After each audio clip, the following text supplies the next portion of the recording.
السلام عليكم ورحمة الله وبركاته. أهلا بكم في محل الشيخ العطارين، قناة العشاب الصغير.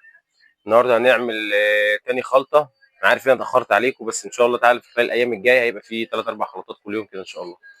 هنعمل النهارده خلطة الكبسة بالتكات بالحركات بتاعتها بكل حاجة بكل المشتملات. هيبقى الكبسة، الزعفران، المندي، البخاري، آه، كل الخلطات اللي هم الأربع أصناف أو الخمس أصناف كلهم هيبقوا موجودين بجميع التكات بتاعتهم بالفروق بتاعتهم. عشان ما نطولش في الكلام تعالوا ندخل على طول ونقول هنبدأ بسم الله. دايما بهارات الكبسه بتحب الحاجات الصفراء، وفي ناس بتستخدم الكركم وفي ناس بتستخدم الزعفران. وطبعا مستحيل نستخدم الزعفران الشعر ابو 180 جنيه النهارده الجرام بتاعه، فخلينا في الكركم. نقول بسم الله. صاحب الحظ الوفير الكركم، هو صاحب الخبطه الكبيره. حبيب قلبي ابو ريحه حلوه الزنجبيل، ما نكترش منه برده عشان الحراره بتاعته. معلقه زر ورد، سنه الكبابه الصيني، معلقه فلفل اسود، ولو مش عايزها تغمق، مش عايزه الخلطه تغمق، ممكن نخليها فلفل ابيض. خبطه كبيره من الكزبره، برضو من الحاجات اللي هي بتعمل تاتش حلو قوي معايا. سنه الشمر عشان تفتح معايا الخلطه وتدي ريحه حلوه، وشويه الروزماري. وطبعا من الاساسيات معانا القرنفل. يبقى انا كده معايا 3 اساسيات: الكركم والكزبره والقرنفل، واي كلام بعد كده اضافات. باقي معانا ايه تاني؟ البابريكا، من الحاجات اللي هي بتضاف ما بين الاي ولا، احنا هنحط سنه صغيره منها كده، لكن في الخلطه اللي احنا هنقول عليها التركه بتاعتها هنقول هنضاف منها كميه قد ايه.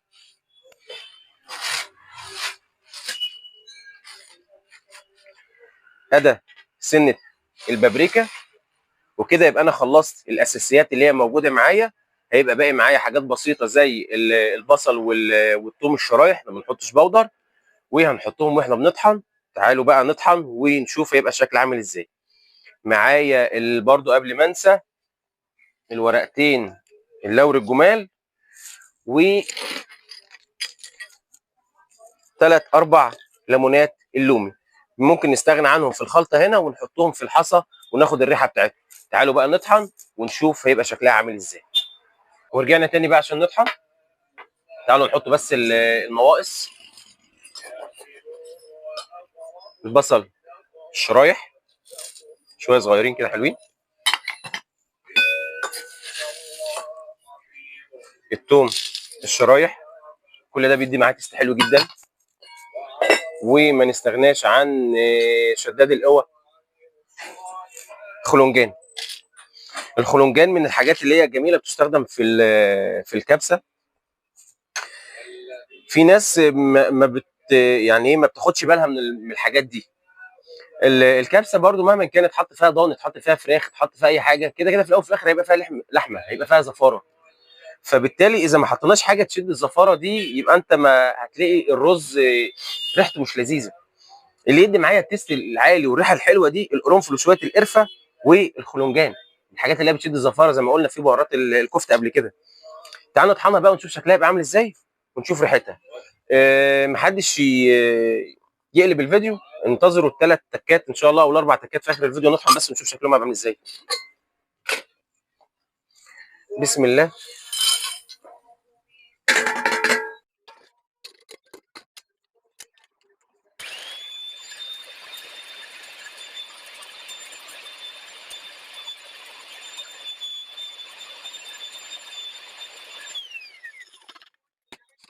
بسم الله الرحمن الرحيم. ما شاء الله ما شاء الله.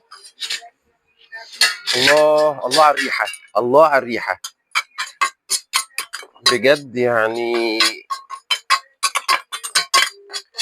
شويه شويه بهارات على راي اسماعيل ياسين يستاهلوا حنكك. شويه بهارات حلوين بجد، الريحه حلوه، التيست عالي. تعالوا بقى نشوف التركات اللي احنا قلنا عليها بتاعه البهارات المندي والبخاري والكلام زي كده. انا يمكن كاتبها في ورقه علشان برضو ما ننساهاش ونتكلم عليها بكل استفاضه. بهارات الكبسه اللي احنا كتبناها اللي هي التوتال الاساسي الماستر اللي احنا شغالين بيه ده. بعد كده انا عندي حاجه اسمها البرياني. البرياني ما بيشتغلش بالكركم خالص، بيشتغل بالزعفران وما بيحبش الكركم نهائي. يعني ممكن اشتغل البهارات دي كلها، احط شويه زعفران من عند العطار ب 10 جنيه زي الفل، يطلعوا لي اللون ملوش حل. طيب عندي البخاري.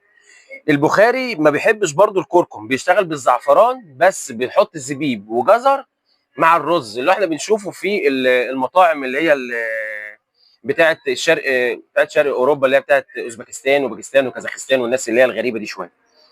نروح للمندي والجماعه بتوعنا اللي هو السعودي والحضرمي واليمني، بيحط نفس الخلطه، بيشتغل بالكركم بس بيزود نسبه الزعتر، ودي حاجه ما بتتحطش معانا، من النوادر شويه ان احنا بنحطها. بيزود الزعتر وبيزود سنه البابريكا.